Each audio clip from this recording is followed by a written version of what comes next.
Going live. Yep. Hello, we are live. It is Wednesday, the 13th. It's 313. Happy 313, guys. Happy Studio 313 Day. They had some news drop for us. Or, sorry, no. Did they? Yes? Yes? Yes, technically. No, we'll get there. We'll get there. Yeah, I mean, technically it's news. Technically it's not news. Yeah, we'll get there. Technically, I don't care, but also We'll somehow find out. it should. We'll find out in the bits. We have bits. We have bits. I didn't today. read bits. Yeah, we'll get there. No, I'm just. We have stuff to talk about. We do. We have Captain Marvel to talk about. It's been a week since I've seen that. I still haven't seen it. So you still haven't seen it? We'll get there. Aww. Yeah, I know. I'm broke until Friday. Movies are not happening. I should have gotten you a movie thing. Yeah, it's okay. I just got the gift card from work, though, for my birthday. Okay. I'll have to use that on something. I keep going back and forth in my head about what I want to use that on.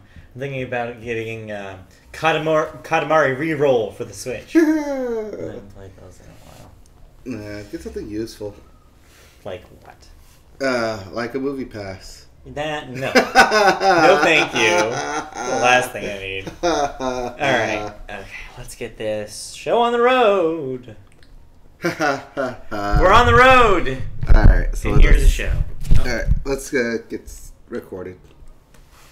And we're rolling. Hey. Oh, we're live. We're live. We're hey. going.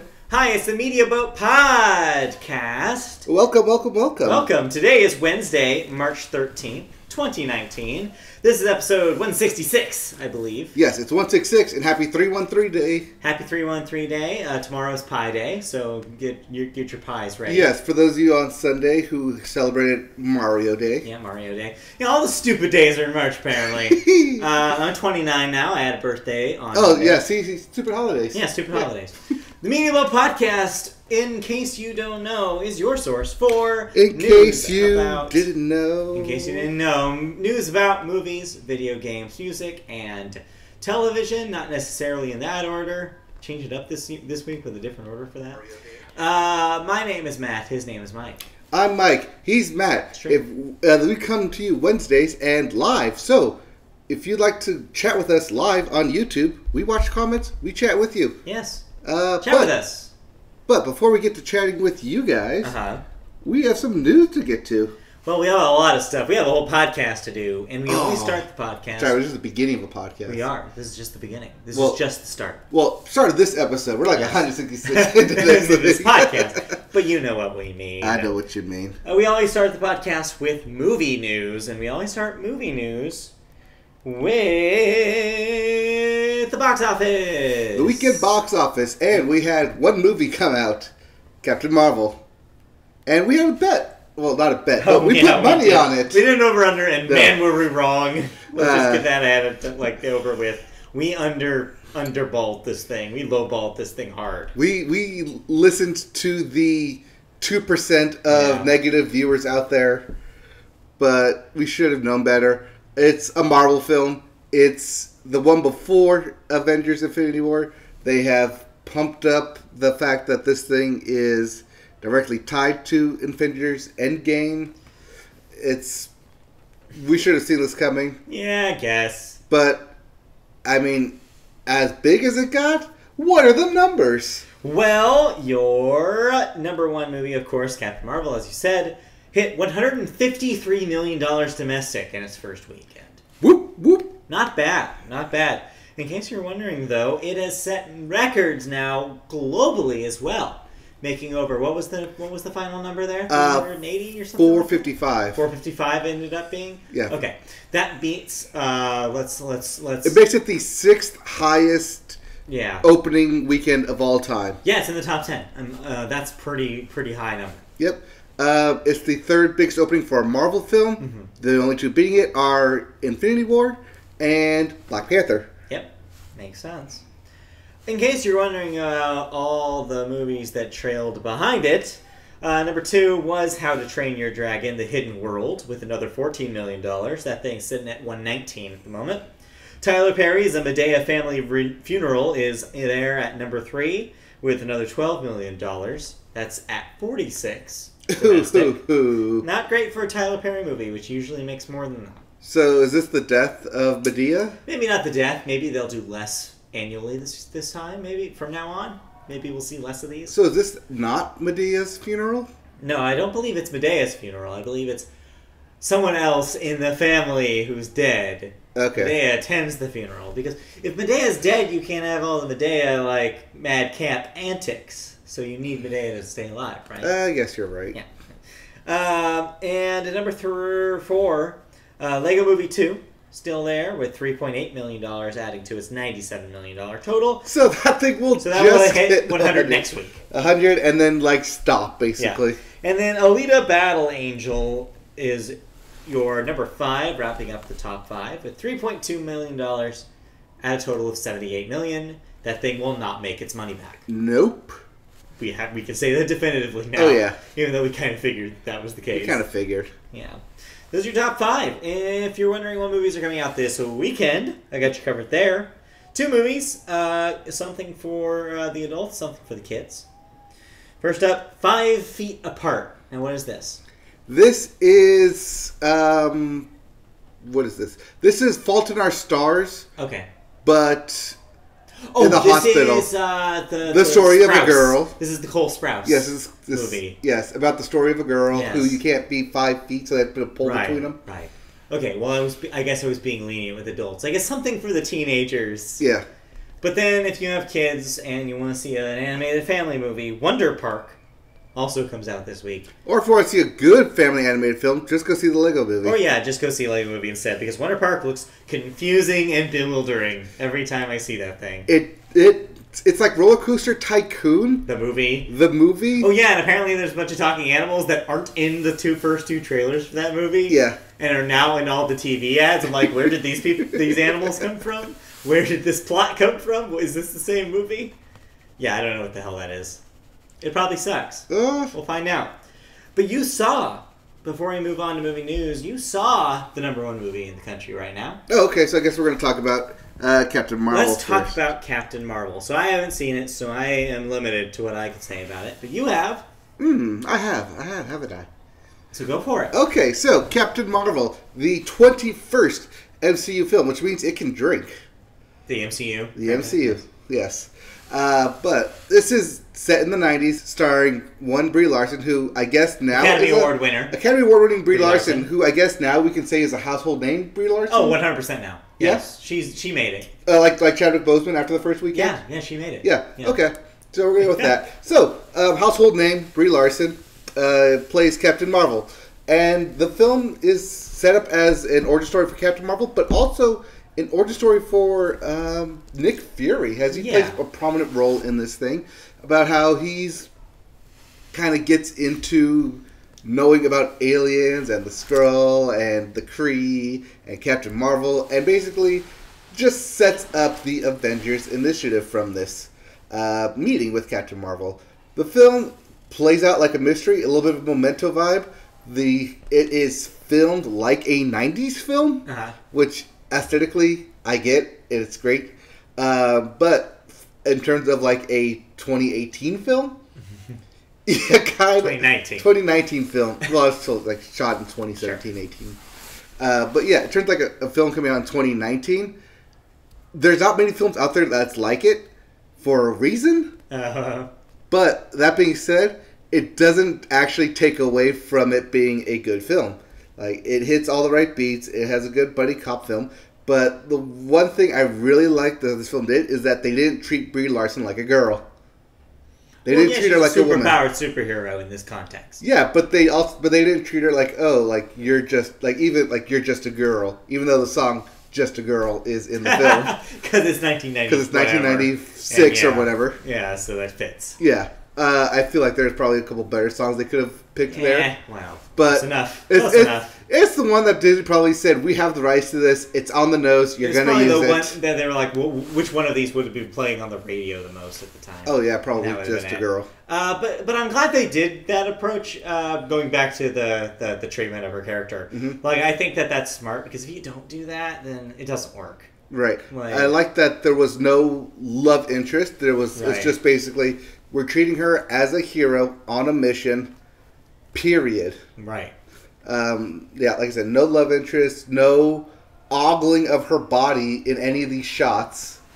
It's No, in yeah. a way you kind of saw this in Wonder Woman. Yes, There's a but version of this, but even Wonder but Woman there had still was a love interest. the love interest, Right. Yeah, and they still had like the tight shots and the skimpy dresses. Yeah, I guess, but that's also intrinsic to the character of Wonder Woman. Right. Whereas Captain Marvel, like the comics in which this is based, she never had a skimpy outfit. Right, but even in This incarnation, they're probably, I don't know, I'm no comic book historian, but if you go back further, perhaps there was. Oh, no, there was, because Okay. before she was Captain Marvel in the comics, she was known as Miss Marvel, and she had deep cut. That checks out. Yep. But yeah, this is a more modern version of that. More character. modern version. I really like what MCU is doing, where the costumes they wear aren't costumes or Right, uniforms, but right. rather they need them to fight. They're they're kind kinda of like parcel with the who the hero is. Right, and I like how they work all that into each of the different characters, especially this one. Right, because it's an in-universe way, easy in-universe way of being like, oh yeah, this is why they wear the stupid thing. Yeah. This is why Doctor Strange wears this weird cape. Yep. It's practical. Yeah. But yeah, it's all good. The fight scenes are good. They're well choreographed. It gets super effective in terms of like hitting crits and stuff. It's super What are you talking about? Oh, we're talking about Kitchen Marvel. Oh, yeah. Yeah. I was like, wait, you talking about a Pokemon game all of a sudden? Well, What happened? I mean, technically, it is 90s. Yeah, Pokemon would just be coming out in a couple of years after that. Yeah. But it does a good job tying in the movie. It's not my favorite of the MCU's origin stories. All right. Like I said, for me, that's not Captain Marvel. That's Guardians of the Galaxy, Sure. the first one, Yeah. because I like the way it was shot, the sound, the way it all melded together. It's a different kind of movie. It's a different kind of film. approach. It is, but I really like what they did here. They basically have a formula down, if you haven't noticed, but it's not like a formula where you're going to get bored or thrown off or like confused at any point. It's like they know what they need to accomplish. They know how to accomplish it, and they let the directors have enough leeway to make it their own. Cool. But yeah, definitely a good film. Definitely go check it out. That's a see it on the media boat scale. Well, it's a C according to the box office too. Well, but yeah, that too. Yes, it's a C according to the media boat scale. Yeah, it's. I mean, I don't want to go too far into like the spoilers Right, and yeah, the, I don't and want the it to be 90s spoilery references, either, so. but there's a lot of 90s references. There's a lot of nods and winks to the MCU. Great. And what I really like, I know I keep saying that, but outside of this film, it actually got my doctor to want to see the other Marvel films. Right, yeah. So we're going to go through that. We watched Thor the other day. We have Captain America and both of them, the first two recorded. So we're going to watch that. Okay. Great. And then I'm gonna slowly introduce her to all of the Avengers films, or at least the important ones, the ones that matter to the canon. Yeah. So no like No Hulk, no Dark World. right. Probably no Homecoming. Yeah. Okay, makes sense. Probably no Iron Mans either. Maybe the first one. Maybe the first one, yeah. First one's still a good movie. Oh yeah, first one. That's the only reason why I was like, yeah, that first one's still fun. Yeah. Well, we were watching the end of 3 the other day, and we were trying to explain like how all this came to be, how we get here. Yeah. Yeah. It's like, well, all these Iron Men. Why don't we use all these Iron Men in the future? Like, that's a good question, actually. Yeah. Anyways, they kind of do, but yeah. Spoiler, I guess. Anyways. Yeah, but anyways, it's definitely a good film. Cool. I like Brie Larson's in it. I like Samuel L. Jackson. By the way, he's 70. Yes, he is 70 years old. Yeah, and he's still killing it as an actor. He still does what he does really well. Yep. But yeah, glad to see Brie Larson making a household name for herself. Yeah, definitely. Clearly establishing and gonna potentially be cornerstone for the MCU. going forward. Yeah. Who knows? That would be cool. Yep. All right, cool. Well, I did not see any movies. Ah. So, unless you saw anything else, we can move on to news. No, like I said, watching Marvel films, so that's not news, but Nah, news. those aren't news. All right, so What is news, though? let's get to the stories. We got a couple stories for you. So this first story is not really a story, but more of a wink and nod. So, as we mentioned before, Captain Marvel sits at $455 million this year, globally. Yeah, well, you're probably wondering, when we mentioned earlier about it being number 6 in the top of the world box office, what is the top of the world box office? Top of the world opening weekend box office. Well, so meanwhile, where Captain Marvel opened to $455 million, the top record is $692 million worldwide. That is the current internationally, globally, box office champion. Correct. At $695 million. And that is a film called The Wandering Earth. And if you haven't heard of The Wandering Earth, there's a reason for that. Well, here's the thing. It's only made $5.8 million here in the United States because it's from China. But wait, if it only made $5.5 million here, how much is it made in China? So its foreign box office total is $686 million total, with 685 of those million of those receipts coming from just China alone. What? That's a big success in China. Yeah. The plot centers around the sun dying out, and in order to save the human civilization, scientists draw up an escape plan to build thousands of gigantic thrusters and push our planet out of the solar system on a 2,500-year journey to orbit a star 4.5 light years away. So they literally turn the planet Earth into a spaceship to move it out of the Milky Way galaxy. They Superman this thing. Yeah. They pull it out of orbit. Get out of here. That's insane. So it is, but this is also based off of a book. Uh-huh. And I was reading some of the comments, and apparently, like, CGI over there is huge in terms of films, and this is just nothing but a CGI fest. Yeah. Which has to be, because, you know, oh, yeah. I don't think they actually pushed the Earth out of orbit. You really? You don't think they actually did any of that? Like, we're not, like, no. orbiting a different star right now? No, it's not like the documentary where mad sci-fi. Right, yeah, this could not have happened. Yeah. Anyways, so that's your current record, Cole. Yeah, it's, I watched the trailer, partially laughing at it because it is super ridiculous. Yeah, also, trying to figure out why people like this, but it's got a really good, like I said, VFX in this thing looks great. That's why you're coming. That's probably why you're going to see this in China. Also, the planet, our planet, the big conflict is when it reaches Jupiter and it starts getting sucked into its big red spot. Oh no! So they have in the trailer they have shots of the giant red spot thunderstorm, like permanent storm that's on Jupiter, and it looks great. I'm not gonna lie, it looks pretty good. So I can see why people are seeing this thing for the effects. Fair enough. When did this come out? Was this year? This came out in February. In February. So okay. it's a month. So it's made 700. Yeah. Okay. That's why I said it is currently the 2019 global box office champion. Well, cool.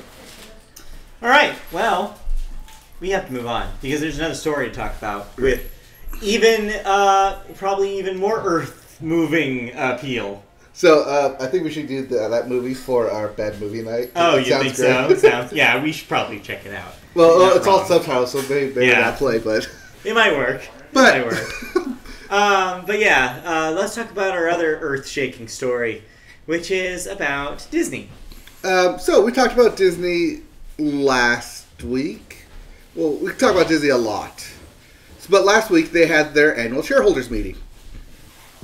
Yeah, and there they talked a little about Disney Plus, their upcoming streaming service.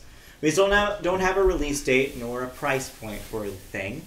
We just know that it exists, but also we now know some ideas about just how much of Disney's back catalog, at least movie-wise, will be included in this package. So this was a big question of Disney having their own streaming service. So what are they going to include? So CEO Bob Iger at this shareholders meeting confirmed that this is a quote, the entire motion picture library will be housed on the new streaming platform. This would do away with the concept of the Disney Vault. No! If you're not like a weird millennial like we are, and you don't know what we mean when we say the Disney Vault, whether you're too young or too old, or too naive. It's basically the Disney's excuse for why they don't keep everything available at all times. For example, if you walk into a store right now and say, I want to buy a copy of, let's say, Oliver and Company on DVD and Blu-ray, they might not have Oliver and Company ready for you because what they've done is they used to and still currently do cycle things in and out of the quote vault unquote to make it an event when something goes back on sale. For example, this week in Target, I saw that there is a brand new Blu-ray release of The Little Mermaid. Yes. Presumably because it has now been taken out of the vault and re-released to make that a bigger deal than it would have if it had been available for the last 20 years. Right. 30. That thing's 30 now. I just tossed out a number, but yes. In 1989, the thing turned 30 this year. Yes. But yeah, it was a good strategy. I mean, they used to do it through theatrical re-releases. That's how they always used to do it. Yep. And then upon the advent of home video, they kind of swapped to that being the new thing. Like every time it's a video re-release. So this, though, offers up a version of Disney where we might not ever have to deal with the vault again. They might put the vault on retirement, but they did say, or if you read between the lines, it says the motion picture catalog eventually. Yeah. So not everything's going to be available day one. No. Maybe I think what they'll do is they'll cycle through the vault in waves depending on either the year or the season. Yeah, just like any other streaming service does, where it's like, oh, this is going to be available for now, but maybe later we'll remove it and then have this other thing, which is technically kind of the same thing as the vault. But at least they could do it more on a consistent basis. Yeah, I don't know exactly what they mean by this. Yeah, because it is open to interpretation. Right. But also note that this is the entire motion picture catalog. This is not, and that is the big thing there. Because this is not just the animated films. Right. This is Mary Poppins. This is 20,000 Leagues Under the Sea. This is Remember the Titans, a Disney film. Technically, yeah. I would actually be curious about whether this extends to the Touchstone library as well. Right. And what... or the Miramax library. Yeah, or the Miramax stuff that they own. Yes. Because I'm sure some of the rights probably returned to them after the Weinsteins imploded. Yep. So it'd be really interesting to see how much of... Oh yeah, and the Hollywood Pictures library. Everybody loves those movies, right? Well, what about Song of the South? Is that going to be coming out? Stuff even like Song of the South could potentially be on here. That's my question. That's a good point. Right. Like, this is their opportunity to put out stuff that there hasn't been a market for, really. At curiosities in the back catalog. Right. I mean, there's a lot of stuff in the early Disney canon that they don't like to talk about. Right. But when you do your research, it's there. Like you said, Song of the South, Music Melody, the Three Caballeros. Yeah. The package films from during the war. Oh, war films. Yeah, exactly. We talked about those. Yeah, we did. Yeah. In case you're wondering, like we said, about the deals that were made under the table with Netflix and how they've been removing material from their libraries. Oh, that's been costing them $150 million alone just to figure that all out. No. So, other way around. Netflix would pay $150 million for the Disney rights. But now, since they cut that deal with Netflix, they no longer have that $150 million automatic revenue. Lose all of that. Yes. Yeah. However, if you're going to pay $10 a month...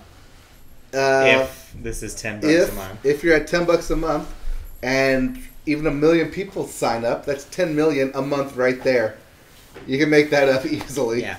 Oh, and by the way, if you're going to wait with bated breath for Captain Marvel to appear on Netflix, maybe rethink that.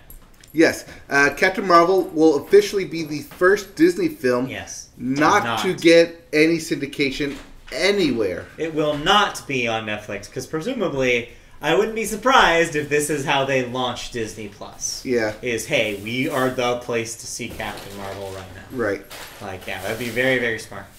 But, yeah, then the question that I have, which I kind of hinted at, is how much, if all this is true, how much will this cost? Because... Well, like I said, even at $10 a month. $10 a month is like the bare minimum. Yeah. I could see it easily being up from there. Oh, yeah. They're Disney. They are the one company that can do this and ask for a premier price for it. Well, Netflix right now is at, I think, $13 for 4 devices. Yeah. And that's may go up once Disney And that's releases. not even if you're 4K. Right. So it's like Disney Right. could offer tiered versions, kind of like Netflix does, Mhm. and at least have like $9.99 as your starting point. But I'm saying that it is either going to be that or more expensive. I can't imagine them trying to go below where Netflix is right now. I could see them doing like an $7.99 movies only, $10 movies and TV, and then like a $13. Here's your Blu-ray Ultra HD 4K streaming package. I also really hope they do something really smart with a free trial to get people introduced. Of course, they're going to do a free trial. I know, but what I mean by this is they should be taking notes from Apple. Mhm. That 3-month Apple Music trial seems long, but a lot of people I've talked to say that that's what got them on Apple Music, because 3 months is just long enough to get yourself fully invested in an ecosystem. Mm-hmm. That could be really intelligent if they were willing to have a loss leader that steep. A quarter loss of whatever. The first but 3 months of that program. But hey. But hey, I mean, if you're going to easily make that up in the next 6 months. That may be an idea. Yeah. That's if I was running the show, that's what I would do. Oh, yeah. But I am not a CEO. Well, plus once you hit that 3-month mark, you're kind of used to it. You're ingrained with Yeah, it. It's just going to be run automatic. That's what I'm saying. Yeah. Is it gets you in the ecosystem so deep that it seems crazy for you to stop. So deep. So deep. All right. So deep in that Disney. Well, that's it for that story. I'm sure more will come on Disney Plus, but we should move on. Real briefly, there's 2 things I'm going to mention, but not really talk about. One is the celebrities cheating college for their kids scandal. Yeah, this isn't really movie news. It just happens to involve some people that were in movies. Yeah. If you want more info on that, Google it. Just turn on the news. I'm sure it's on. It's ridiculous, but it is exactly what you think rich, bright people are doing. Anyways, let's move on. Secondly, do we all like Johnny Depp now? Yes? No? No. No? Still no. No? It didn't change anything. The Ever Heard thing didn't change anything? Moving on. He's still Grindelwald, and no one likes that? Still the worst. All right. Television. Let's talk about TV. Let's move to TV. And we always start talking about TV by talking about sports. All right. We have a couple of different sports to talk about here, but the first sport, though, is one that I know you're excited to talk about, because this Sunday is the fastest Sunday of the year. Yeah, it is. What does that mean? Does that mean that I'll wake up and, like, it'll already be done? Like, that I'll already, like, have to go to sleep and wake up on Monday? Like, fastest Sunday? Like, it's just a blip? No, so this is a NASCAR thing. The fastest Sunday of the year. Yes. Funny enough, this is actually an ad campaign that is totally working. Okay. AAA Auto Speedway out here in good old Fontana, California. Fontana. Yes, yeah, like that. Fontana. Yeah. Fontana, California, has branded themselves last year, the AAA Auto Race, the fastest Sunday of the year. And it works.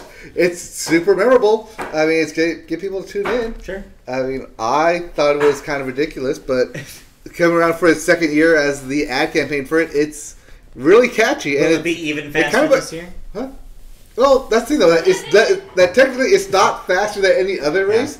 The fact that you brand it as the fastest Sunday. Yes. Because the track's not shorter than anything. The Yeah, cars don't go faster. It's just an ad. It's just an ad. It's just a way that they advertise it. That they say it's the fastest Sunday. Okay. And it's like makes it an event. So you have to tune in to watch the fastest Sunday. All right. It's actually a really good strategy. And I applaud whoever did that. Well, then that means this Sunday I will be pulling up on the couch and turning on anything but this, because I'm not watching the NASCAR race. Well, if you're not going to watch the NASCAR race, maybe you could be interested in some brackets. I do like some brackets. We have a bracket of our own, which we'll get to, I'm sure, at some point. Yeah. But March Madness, the real one, the NCAA college basketball one, is about to start. This Sunday is Selection Sunday. Bracket seedings will be filled out, so get excited. Yep. This upcoming weekend is the college finale basketball tournament, so you'll have your championships from every major college sport district. I don't know what they call them. Conferences. That's what they call them. Yeah, sports conferences. Yeah, and then on Sunday they will have on I think TNT maybe TBS, maybe ESPN, whichever one does some it. Sort of Turner or ESPN property. Yes, they'll do a live seating selection bracket, so you can start placing who's going to win the NCAA tournament. Cool. And then be completely wrong, because that won't happen. Right, exactly. Yeah. No one can predict that thing. So yeah, that's exciting. But if you're less excited about that, you did probably pay more attention to the National Football League, because the NFL had a bunch of trades happen. Yes, free agency frenzy is upon us. Yep. All right, who went where? All right, so first up, Eric Weddle, Mr. Weedle himself. Mr. Weedle. Goes to the Rams. Yes. He crosses from San Diego Chargers over to, the Los Angeles Chargers to the Los Angeles Rams. Good catch. Antonio Brown will be headed to the Raiders. Yes, he changes the gold and black for the silver and black. Mm-hmm. Nick Foles will be headed over to the Jaguars. Yeah. Which means... That's a 44... That's 4 years, $88 million contract. Which means say goodbye to good place favorite Blake Bortles. I have that on there. Who is headed to, as you put, the unemployment line. Yeah. I don't know. He's still probably got some money. But yeah, question mark on Blake Bortles' career now. I'm sure he'll end up as a backup quarterback somewhere, depending how the draft goes. If a team doesn't necessarily pick up a quarterback to train them, say the Giants, I'm sure that he'll bring him in as the backup quarterback. I could see that. But also OBJ, that's Odell Beckham Jr. Speaking of the Giants. Speaking of the Giants. Yep. And Le'Veon Bell goes over to the Jets. Who? Le'Veon. Yeah, there we go. I missed an E. Le'Veon Bell. Yes, Mr. Holdout himself. Yep. Le'Veon Bell sat out a whole year and got $2 million more to go play for the Jets. Yeah, I remember how angry you were. No, I traded him. That's right. I got more than I wanted. You're angry at first. Oh yeah, I was angry for the first seven weeks, and then I traded him, and things worked out for the better. Yeah. Or at least they will once I get my 2 7-round draft picks for him. Well, anything else in sports before we move on to television news? Any other sports having happenings? Not football. Basketball and hockey are wrapping up. They're still wrapping up. They have, I think, a week and a half left. We are mere weeks away from the start of baseball. Yes, that is at the end of March. Yep. But yeah, the spring trainings are going on right now for baseball. Continues happening. So yeah, it's a good time. I think that's probably it. Yep. Oh, and your local golf tournament, wherever it may be held, continues to be happening on a weekly basis. All right.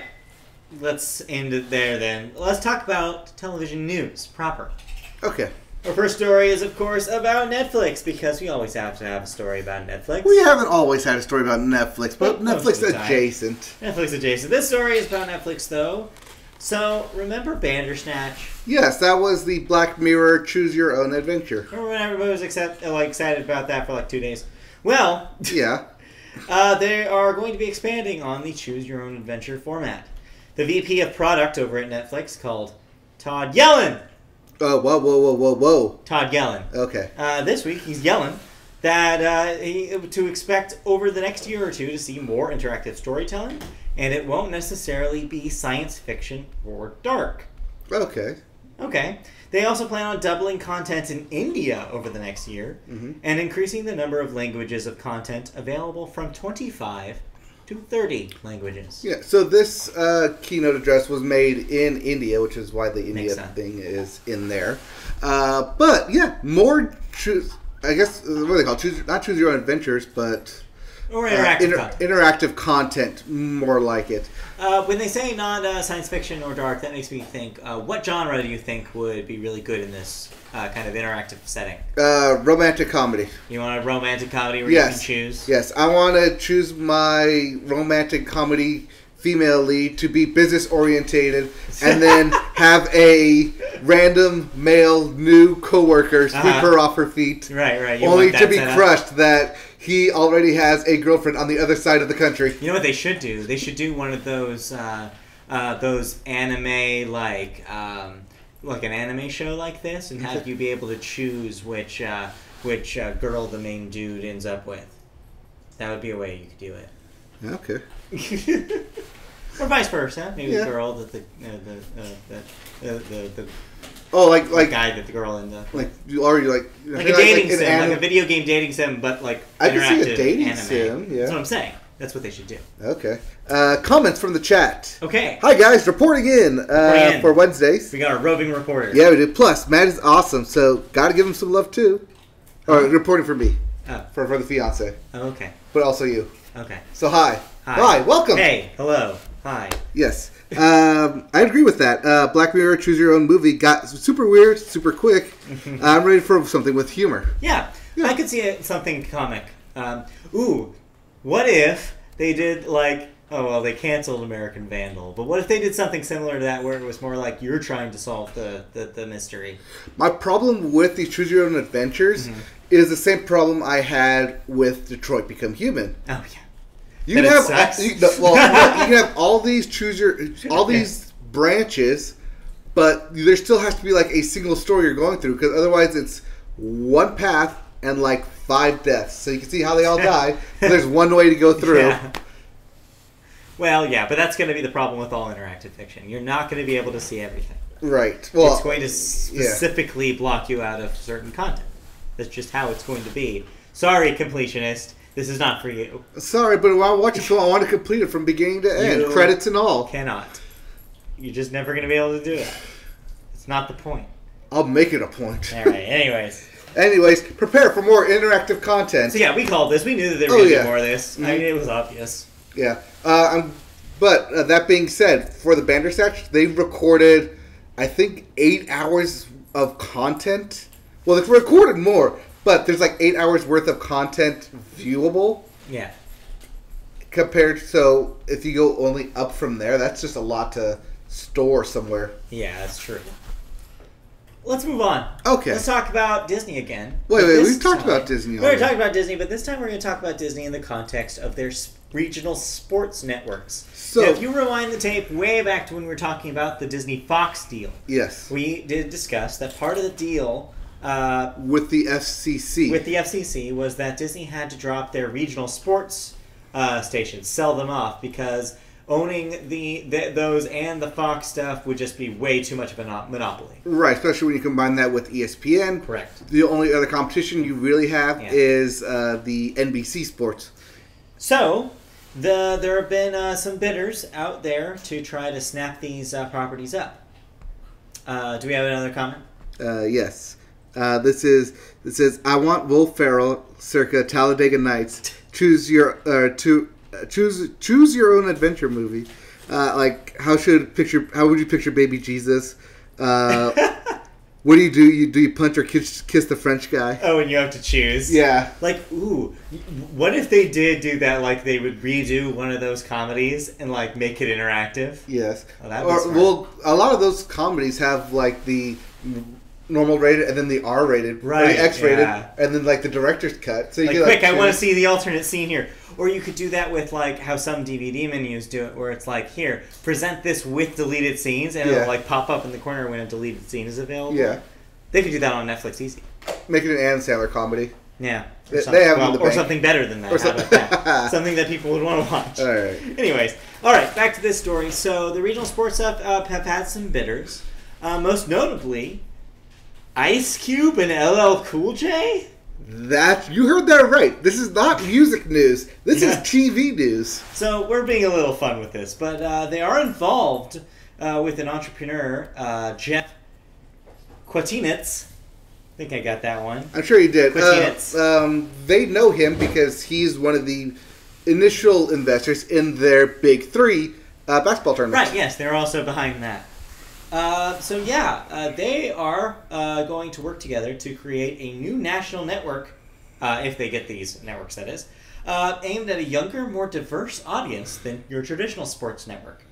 They plan on making a network where everyone can be heard. This is, I'm sure, their PR talking here. So, yes. No, this is Ice, not Ice Cube. This is LL Cool J? This is LL Cool J talking. So he's saying he wants to make a network where everybody can be heard. Women, African Americans, male, female, all different genders.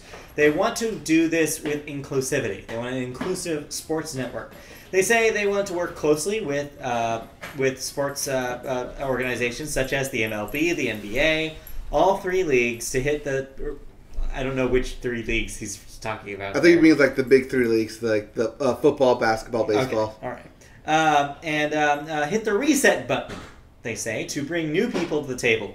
It's been the same thing over and over again, and we believe the same way we reinvented music and hip-hop in a lot of ways. We believe in reinventing where sports and culture intersect. This is interesting. It is. It almost sounds like they want to make an MTV of sports networks. It does. I mean, they kind of did a rebranding of an NBA style. Yeah, with the Big Three. It was weird. It still is weird, but people watch it on TV. Right. People go to watch it, and it travels. Yeah, I could see this working. I could see this as an interesting, like, ESPN alternative, almost. That would be really smart. And, I could see it, like, coming from a different perspective and a different approach with it would be really, really cool. I think they definitely want to hit that 18 to 35-year-old range, the demographic. I got a comment coming in asking for more weird sports. So, like, let's get the weirdest sports you got. Like, ESPN 8, the Ocho. Right, that kind of caliber of stuff. I want to see frickin' professional, I don't know, what do we got? Fencing? Yeah, some fencing. Some luging, some curling. Yeah, I want to see some curling. Some archery. Some year-round archery. Ooh, what is it? Take like the style of skeet shooting, but make it archery. The Marble Olympics. Marble Olympics. Televised for the first time. Yes. Or you just completely go to esports territory. Yeah, they could do that. You broadcast that. That would be on your own network. You broadcast that. All right, cool. So a lot of options for them and a lot of possibilities. So I'll be really interested to see what happens to that. Well, they have to win it first. Yeah, if they win the bid. They have to win the bid first. But it does sound like an interesting concept, and if they can pull it off, yes. Big if here. Yes. If they can pull it off, they could probably sell this back to Disney for like triple the price. It could happen. All right, that's it for television news. So before we move on to cancellations and renewals, did you watch any new television of note this week? Did I watch any new television? Of note. Of note? No. I did. I have something I can briefly talk about. What did you watch? If you're a fan of Star vs. the Force of Evil, and I know I am. I know you are. Season 4 premiered. What? Over this last weekend. And you didn't text me? 2 new episodes.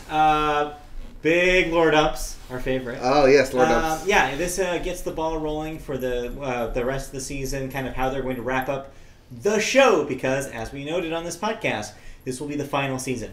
Mm-hmm. So they have to wrap everything up here. This is taking off where we left off at the end of Season 3, where there was a royal shakeup. The Queen is missing, and Star is going to try to find her. So that's where we are with the series. Also note, this is not Disney's call to end it after 4 seasons. It seemed like the creators' decision. The creators' decision. Not too dissimilar from when Gravity Falls ended its run after 3 seasons. Yep. But Star got one more. Well earned. I still enjoy that show.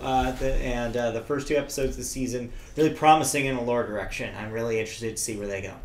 It is like an animated Game of Thrones right now, where they're going with this thing. A lot of like, here's what these characters are doing right now. Here's what happened to this character. Like, weren't you wondering about what happened here? Oh, let's go to this kingdom and find out what's going on. It's very like organizing the different bits of moving parts everywhere and making sure you know like where everybody's at in the game. So speaking of Game of Thrones, we're a month away from Game of Thrones final season premiere. happening soon. So we'll get there when we come to it. First, Yes. we got to talk about cancellations and renewals. All right, so what am I no longer watching? Well, I don't know what you're no longer watching, but here's what's on the chopping block and or coming back for more. First up, CBS All Access is bringing back No Activity for a third season. I don't know what No Activity is. I think it's their personal dead channel on CBS All Access. Ah, yes, it's the when they show The colored bars. the color bars at the end tell you that the broadcasting day is over. No one does that anymore. I know. NBC bringing back Superstore for season 5. I think we talked about that last week, but maybe I'm just having deja vu. I think you saw it in the news, but I didn't have it in the news. The Sinner on USA coming back for a third season. And what I briefly mentioned, I think, hot off the presses last week during the show is now confirmed. CW is canning Arrow after 8 long seasons. Yes, as most people comment on the internet, this thing peaked at season 2. And here we are. Yeah, here we are. Season 8. Season 8. So yeah, CW, this is interesting because, yeah, they kind of let their shows live on forever. Like, Supernatural's the poster boy for this. Oh, yeah. It just will not die. Well, but they decided, I guess, Arrow had run its course. I don't know. I'm not sure. Let the other DC shows take its mantle. Maybe we'll put in a new DC show there. Yeah, maybe. Into that CW you need to free up some crew over in Atlanta. Yeah. I don't know. Or Toronto? Or are they the Atlanta shows or the Toronto shows? I know Riverdale's in Toronto. Yeah, that's why I said that's what I think it might be. Rethink that. I think it might be Toronto. Because wasn't that the whole reason why CBS booted Supergirl and ended up there was because they wanted it to be cheaper? Yeah. And so they moved it to Canada? Yeah, I think so. I think that's what it was. All right. Also, on the block here, HBO has canceled Crashing after 3 seasons.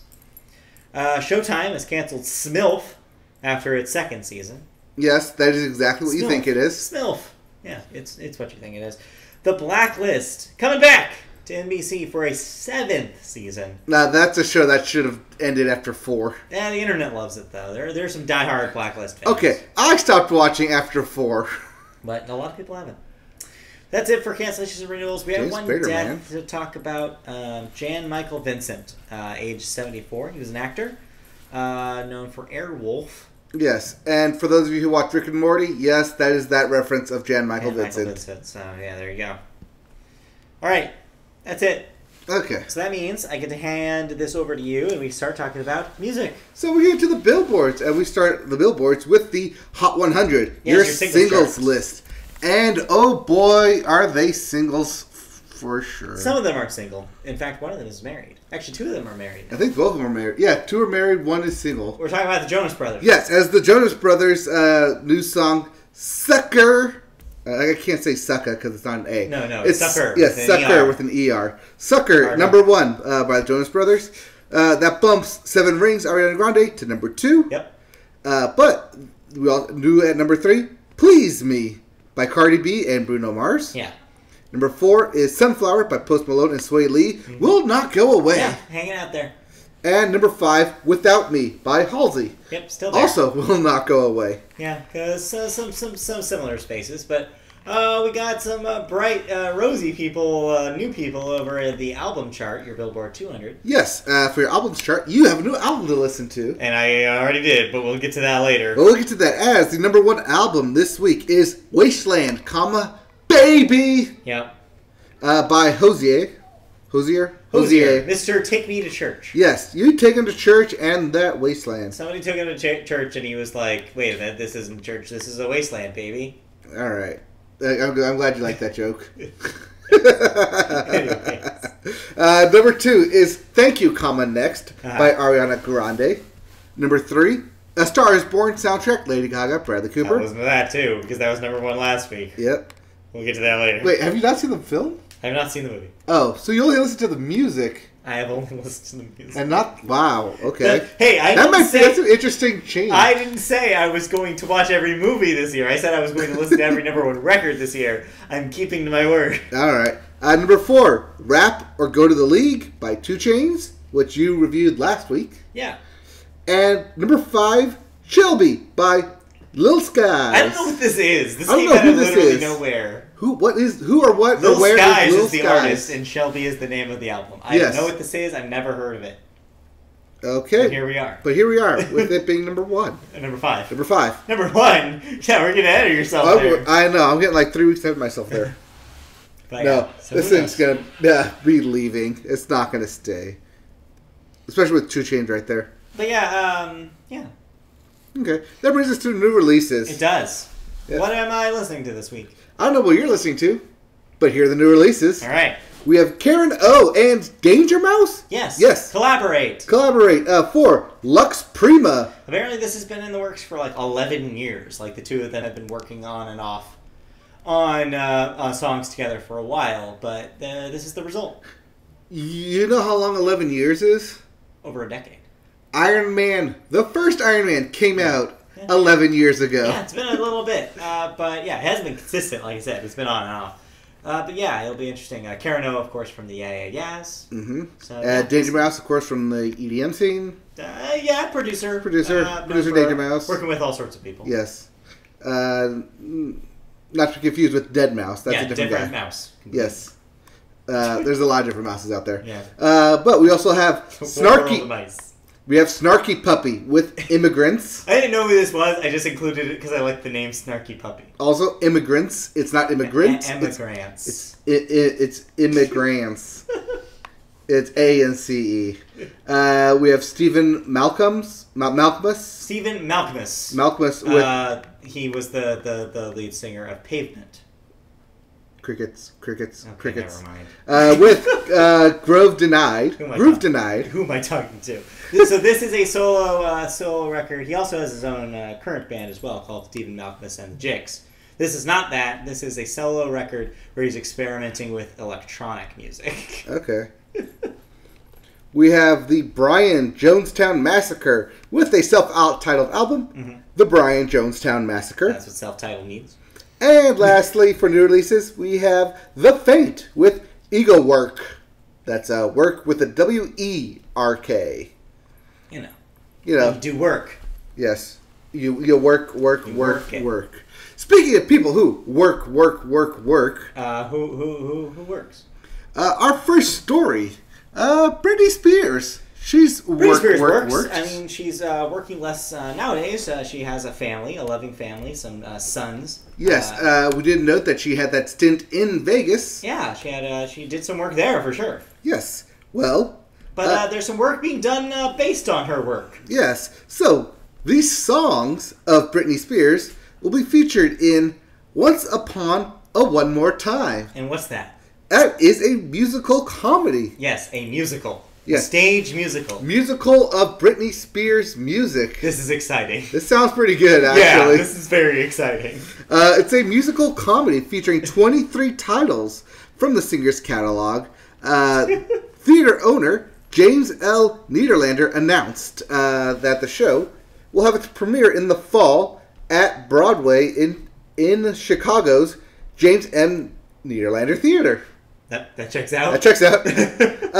Before heading to officially on Broadway. Yes. Previews for the show begin October 29th with an opening night of November 13th. So yeah, by a limited run. By the time we're talking about next year's Tony Awards, we could be talking about Britney Spears. And that conversation would be kind of crazy. She's not directly involved, I do want to say. Okay. She is not writing this. She is not obviously starring in it anyway. This is just a couple people which I wish I would have gotten their names, but I was doing these notes at work, and so I couldn't get everything I wanted. But yeah, there are a couple of people who have written in musicals before that are big fans, and they wanted to make this happen. So, 23 titles, or 23 songs. Can we name at least 5? I mean, it's got to have One More Time, Baby One More Time. It's kind of in the title, yes. Of the musical. The show-stopping performance of Sometimes. Oh my God, I hope her name is Lucky. Yes, it has to be. Lead character Lucky. I believe you opened with that, or... She's a star. She cries with her lonely heart. So her as a character will not sing it, but it'll be an ensemble piece of everyone else talking about her. Yeah, like pop news. Yeah. You know, oh my God, here she comes. There's got to be a subplot about her doing something again. And you're saying oops. Oops. And there has to be she has to find the thing from Titanic. The heart of the ocean. Yeah, the heart of the ocean. Because somebody gets that for her. Yes, the boy she actually chases finds the heart of the ocean and gives it to her. Also, there has to be a circus. That's important to the Britney Spears mythos. There also she has to work, bitch. Yes. What else do we got? Oh, I hope she tries to seek Amy. Yes. There will be an Amy, and she has to find her. Because all of the boys and all of the girls are begging to, if you seek Amy. We could just keep going. Oh, I know. We could keep going. There's only so much you can do. All right. Apparently, there's only so much we can do. So yeah, I'll be interested to see what happens with this. There's going to be a womanizer in this thing. Oh yeah, I didn't think about that. Yes. Definitely a womanizer. Yep. Yes. Toxic. Well, she's got a lot of hits. There'll be a girl. There'll be a girl, but maybe not yet a woman. Alright, let's please move on. That's the end of your second act going into third. Yes. Yeah, she's not a girl, not yet a woman, but then she comes back, she's a woman. Yep. Yeah, there we go. And she's a womanizer. Womanizer. You're a womanizer. You. Anyways, let's move on. Anyways. If you'd like to hear all of Britney Spears' music, you can listen to it on Spotify. Yeah, but Spotify is also in the news for a way more complicated reason. So, Spotify. I wasn't going to include this, but one, I couldn't find anything else, and two, I knew this is the kind of thing that you, back when you were running this section, would have put on here. Yeah. So, give it to me. What's going on with Spotify? So, Spotify, Google, Pandora, and Amazon have teamed up to appeal a controversial ruling by the U.S. Copyright Royalty Board that, if it goes through, would increase payouts to songwriters by 44%. This is according to Spotify and them. Basically, they're saying, hey, this thing is screwing over artists. Let's try to do what we can, try to overturn this and get that alleged 44% back to who deserves it. That's their, quote, their position on this. That's what they're saying. So this is 44% going to the artist. Correct. But the companies are arguing to overturn this so this happens. So yeah, they're basically trying to position that they are being artist friendly by doing this. That this would be a move that would benefit the people who are on Spotify. Well, sounds good, right? Sounds good. Well here's the problem. There has to be something right, because companies won't just give away 44%. So who is debating about this? So, David Israelite, president... That's his real last name. Yes, Israelite. President and CEO of the National Music Publishers Association. Publishers, keep that in mind. The Publishers Association has been the most vocal, if not the most heated critic of the appeal. He has said the appeal amounts to suing songwriters, and he has issued a point-by-point response to Spotify's blog post. I could not include the point response in this podcast. If you're interested, though, Variety has a story that has every single point that he brings up. This, by the way, this news story was 3 different stories combined into one. So there's a lot happened this week about this. But anyways, in their own blog post, I believe you're talking about Spotify's blog post. In Spotify's blog post, they insist that it is not suing songwriters. It does believe they should be paid more than they currently are, and that its issue is primarily with the complex CBR rating structure. The significant flaws is the way it was set. So yeah, they're basically saying the whole system is broken. That's why we're trying to overturn this, because then it opened up the ability, one, to give that 44% back to the artist, and then also for negotiations to figure out how they can benefit the publishing arm too. Because that's basically what the publishers are saying. They're saying that their clients, the songwriters, are being snubbed here. That they're not getting what they deserve. That focusing on one part of this policy, it does not help songwriting, the industry as a whole, because you're missing the songwriters, the publishing part.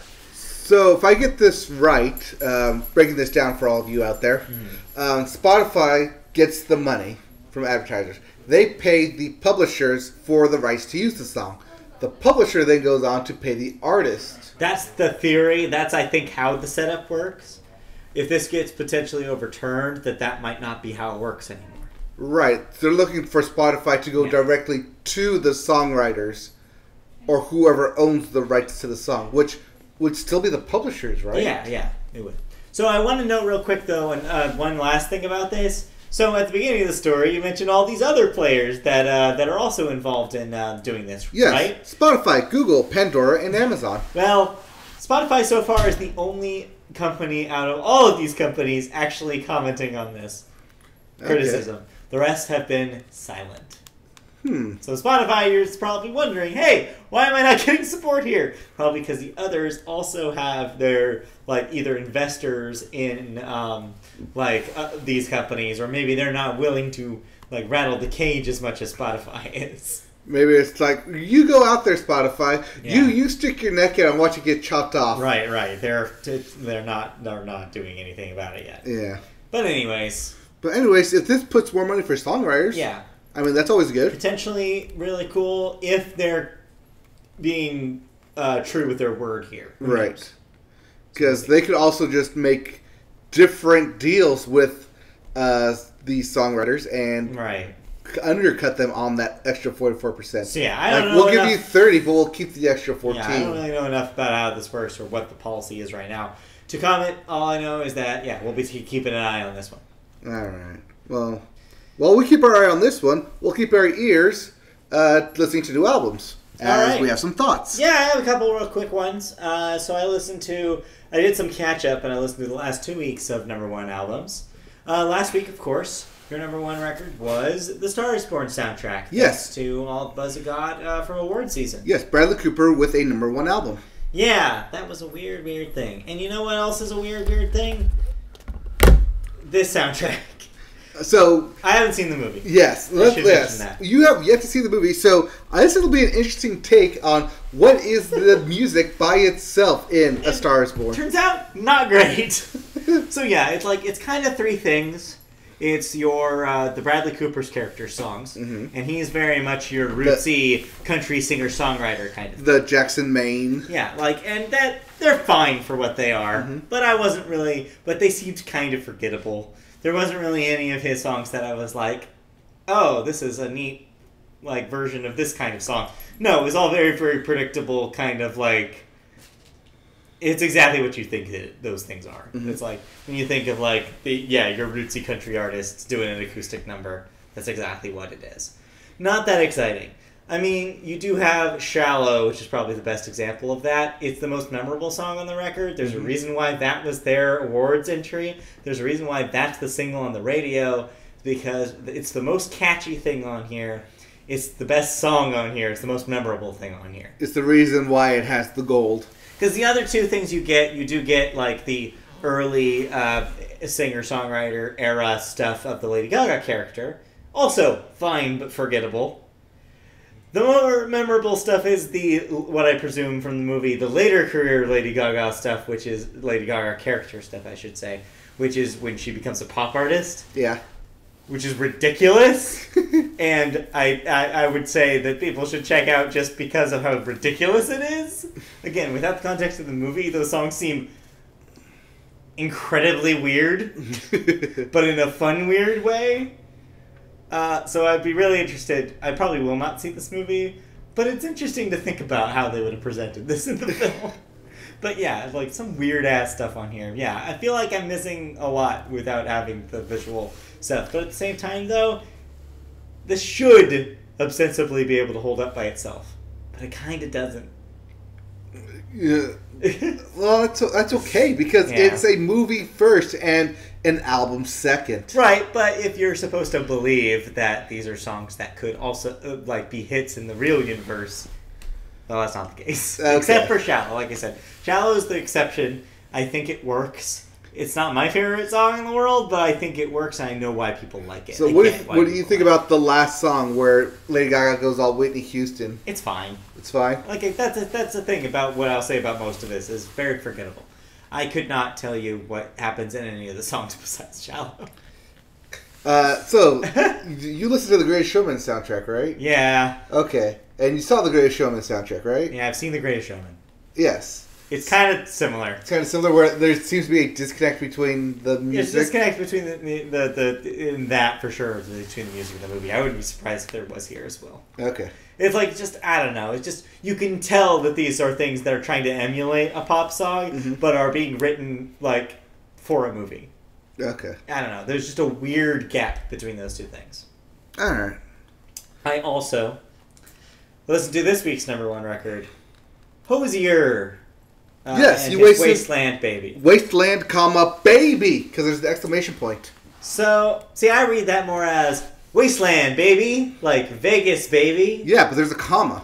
Yeah, I know. That's what there's also a comma between Vegas and Baby. Yeah. Just saying that's how I read that. It's like Wasteland Baby. Like a little hustle. So, this is exactly what you think it is. Remember Take Me to Church? Yes. Well, yeah, Hosier was like, hey, that was a big hit for me. I'm going to double down on this. Oh, no! Well, it's not 100% that. And that's what I was hoping it wasn't. I went into this thinking that it was just going to be 13 or 14 variations on Take Me to Church. There are some songs that are very Take Me to Churchy. Okay. But there's also some more middle-of-the-road stuff where he's trying to do some kind of a backyard party kind of vibe. Which is fine. There's some, like, acoustic numbers. There's some, like, real deep soul-y numbers. But every time that he got into that, like, soul zone, like that, where he aired more towards the Take Me to Church stuff that is now his bread and butter, it kind of reminded me of, like, a male-fronted Florence and the Machine. But Florence is what makes Florence and the Machine. And that's the thing, is he has a pretty decent voice. I mean, that song doesn't do a whole great job of it, but it does an okay job of showing, like, oh, yeah, this guy has pipes. This album is a full, like, display of this Hosier guy, he can sing. He's got a big range. He sings well for the kind of music that he does. But the production is where it reminded me of the Florence stuff, where it's like, yeah, we're going to give you this person who's like a powerhouse vocalist, but we're going to bog it down with a sound that just seems overproduced. We're going to muffle him. We're going to put effects on his voice. We're going to muffle the sounds of the band. We're going to make it seem like he's recording in a cave a lot. It's just like some weird production choices make it like seem very like trendy in a bad way, where it just seems like he's just aiming so squarely for the alternative rock radio stations, where you're gonna fit his song in between Imagine Dragons cuts. That's just what it sounds like to me. And it's just like they could have done some interesting things with the production. He could have done some more experimental things with genre. But instead, he basically does three things. It's either the songs that sound like Take Me to Church, it's the songs that sound like he's having a party in his backyard, and there's the songs where he gets into that Florence zone. And it's just like, it's just okay. I don't know.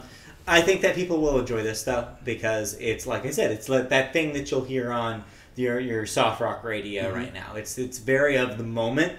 Hosier is smart, because he knows that will get him radio play. People will go see him at whatever middle of the road festival he goes to. You know, this is exactly what you think this is.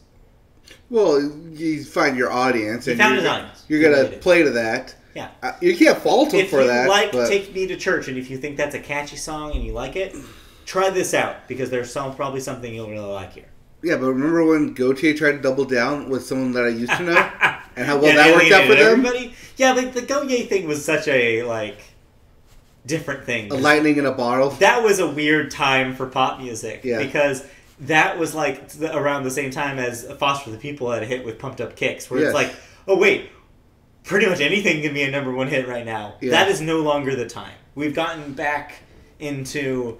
No, you have to make, like, a pop song to get it at #1 on the charts now. Like, Ariana Grande has fully, like, brought us into the pop resurgence. All right, so we're early 90s again. Yeah, we're back. Actually, I would say we're probably closer to the early 2000s right now, where you have the kind of the pop songs and your R&B hits. Okay, I was going more with, like, a Mariah Carey vibe, but yeah. This is definitely a Britney Spears kind of baby. stuff happening again. Speaking of Britney again. Speaking of Britney. Anyways. Anyways, I did not listen to anything new. Oh, I listened to the first half. I should really briefly mention. I didn't finish it, but I listened to the first half of that new Maren Morris record. Okay. I like what I've heard so far. But it's not as good as that last thing she put out. All right. I'll put that. But I'll talk about it more next week. We'll get to that next week when you listen to the full album. Yeah. All right. But that does it for music news. It does.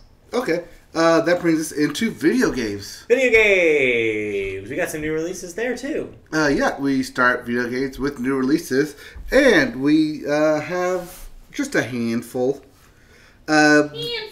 We have One Piece, World Seeker for the PlayStation, Xbox, and PC. Based on the anime, Based on the anime One Piece. They actually are in a new season, or more chapters coming out for One Piece. Because aren't there, hasn't that thing been in, like the manga been in print since, 1998 or something like ridiculous? that. So it's there's a lot of material. Oh, yeah. We also have Fate, Extralia, Link for the PlayStation Switch. Wait, one more time? Fate/Extralia, Extralia, Link. Okay. For the PlayStation Switch. No idea what that. Valve, PC. What's the V? V? The Vita. The Vita? You already forgot about the Vita? No, they weren't making games for the Vita. No, they're not making Vitas anymore, but they're still making games for it. Okay, so PlayStation, Vita, Switch, and PC. Yeah. We also have SNK 40th Anniversary Collection for the PlayStation. Yeah, that's coming out. PS4 already saw a release on the Switch. Yep. And your big game being released this week, The Division 2 for the PlayStation, Xbox, and PC. Yeah, if you weren't done looting and shooting after Anthem, well, get ready because to do more looting and less shooting. And more shooting. Actually, equal amount of shooting. Yeah. But yeah, Division 2, sequel to The Division, game that I played a little of, but wasn't hooked on. I liked what they did in the first Division, but I thought the map was very limited and the missions were very repetitive. This seems like more of that. I saw some footage. It looks very visually identical to the first game, but it seems like they made some improvements. Right. This one takes place in Washington, D.C. For the first one was in New York. Right. I mean, if you're a fan of the Division, and some people are, check it out. There was an open beta last week, so far there's no negative on it. I haven't heard a whole lot about it. I don't think the review embargo is up until Friday, which is why we haven't heard anything. Okay. Remember, this is a Ubisoft game. Ubisoft has that requirement where they don't raise their embargoes until day of release, which sucks because that means that we don't know ahead of time whether their games are good. But we'll see on Friday. I forgot this was a Ubisoft release. Yeah, this is a Ubisoft game. All right. Well, that brings us to... those are your new releases. That brings us into news. All right, video game news. And we're going to start with EA and Anthem. Yeah, so this is a follow-up to our story last week. This is just to assure all of you PS4 owners that the house is no longer on fire. Well, or so EA says. Or so EA says, as a fix is coming next week to Anthem after a thorough review of from BioWare of a bug which caused PS4 consoles to crash while playing. We talked about this last week about consoles all of a sudden becoming expensive bricks. Yep. According to head of live services, Chad Robertson. Of course, it's a Chad. We quote, they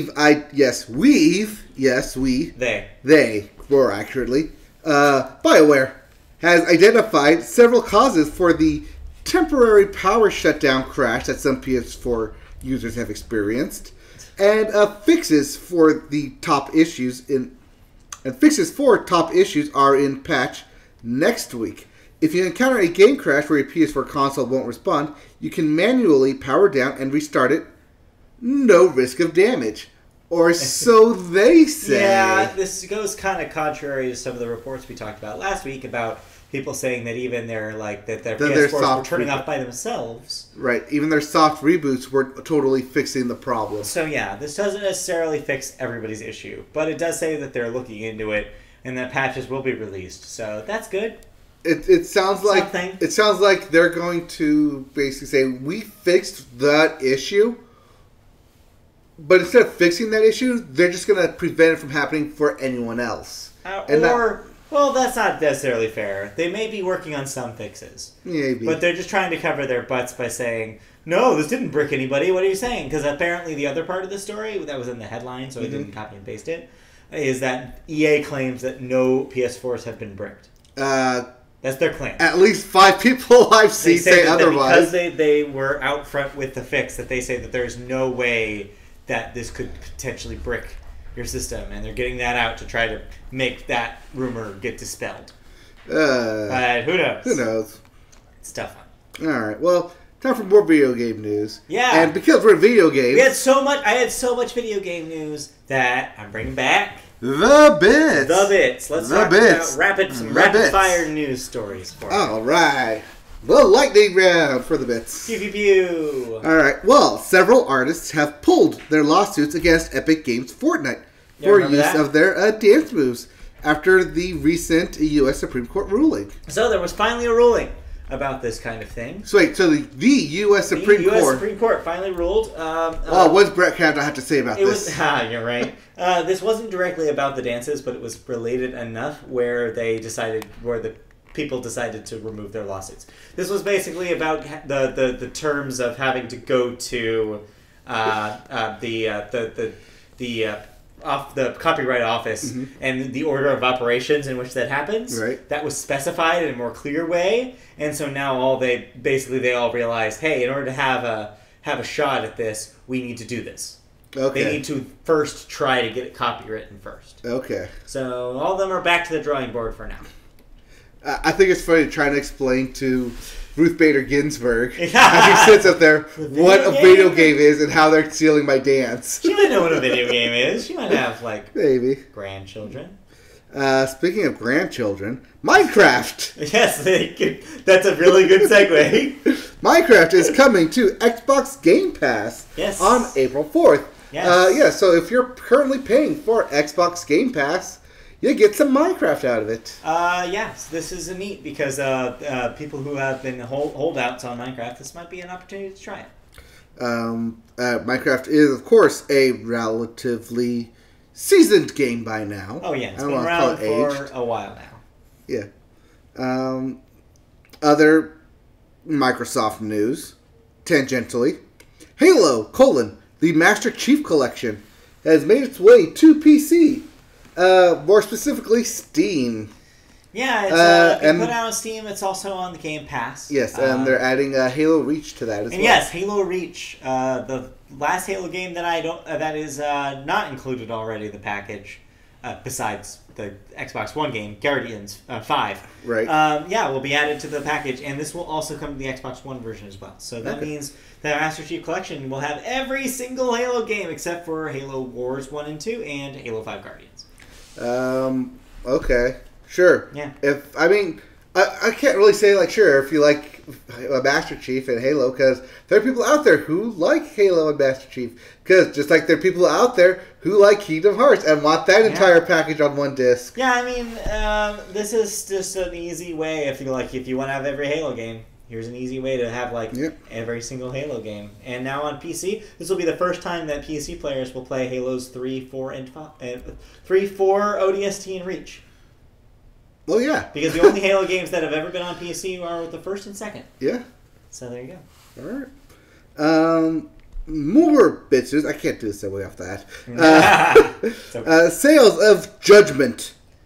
That is Sega's new Yakuza spin-off. Yes. Will be halted in Japan after one of the voice actors was arrested for cocaine use. Yeah. Judgment is basically a lawyer game. You're playing as a lawyer who has come on hard times, and it's kind of his come up, and it's in the same universe as the Yakuza games. Okay. This sounds a lot like the Ace Attorney games. So there's elements of those games, but it's mostly a open world-ish combat game like the Yakuza games. Okay. But it does have elements of solving crimes. All right. So I can get some Phoenix Wright in there. A little bit, a little tiny bit. Yeah. It's one aspect of the game, but it's mainly like the Yakuza style. Right. Walk around, find evidence, beat people up. But yeah, the story though is not about the game. The story is about the dude, who is, I guess, the model for the lead character. Yeah, found him with drugs. Okay. So the game is currently being delayed. Or, just put on hold until something Yeah. like this blows over. We will see. All right. And lastly in the bits, the cult classic roguelike building sim, Dwarf Fortress, is getting a premium version on Steam and itch.io. So this is only notable because Dwarf Fortress has been kind of like one of those cult games that your nerdiest friend has heard of and has been way into. Okay, I'm not one of those nerdiest friends. Okay, you don't know anybody? You've never heard about I've never heard of Dwarf Fortress. I've known people directly who were way into Dwarf Fortress in college. And it's a very specific kind of game. It's like the most hardcore of hardcore games. And like it has had that reputation for a while, but it's only been available like directly from the person who makes it. This will be the first time it's being re-released on like a major storefront with new stuff. Basically, this is the definitive edition of Dwarf Fortress, and so we'll see. Okay. The most hardcore are probably very excited about this. So I can see this being like, hey, we want to get more people into this thing. Reboot this thing, bring it to a new audience. All right. Okay, Apple Gorgonzola. Well, that brings us to lastly our thoughts. Do we have any extra thoughts on video games? You play anything? Video games, nothing new this week. Nothing new. I did not get a chance to play Devil May Cry. I see that it is available on my local Redbox, so it's out. I will probably. I say this, but I'll probably pick it up. I'll probably play some of it. I will not beat it, but at least I'll get a good hands on it. Probably watch someone else play the end of it. Get those good hands on it. Yep, get some good hands on it. Those all states. Alright, well then that'll do it then. That'll wrap up for video games, and that will wrap up the Media Boat Podcast. What? Okay, so plug us away. Well, before we do the plugs, I just want to plug something of our own. It's March, and that means it's time to get mad. And if you know us, we're doing a bracket. But we don't do our brackets about basketball. We are currently in the middle of a special video game franchise bracket for all of you. If you want to hear the first episode of that, it is up on our feed. It went up Sunday night, where we'll be establishing what franchises from the world of Nintendo will compete with the others in our bracket. And boy, are there some to choose from. Next Sunday, we will be talking about Sony's franchises. The following Sunday, we will be talking about Microsoft. And then the Sunday after that, we will be talking about multi-platform and PC releases. Those will all compete in our final week, the week after that, the first week of April, where they will compete in a bracket and determine what the best, in our opinion, video game franchise of all time is. Exciting. Yep, we have that. We also have previous brackets if you'd like to go through. Yeah, if you want to check out our Pixar Madness bracket from last year or our Disney Animated bracket from 2 years ago. Those are available in our archive, so check it out. Yep. But look forward to our March Madness brackets of video games. If you want to hear that, all of that and more, where would I catch find us that? All sorts of places. I'll tell you.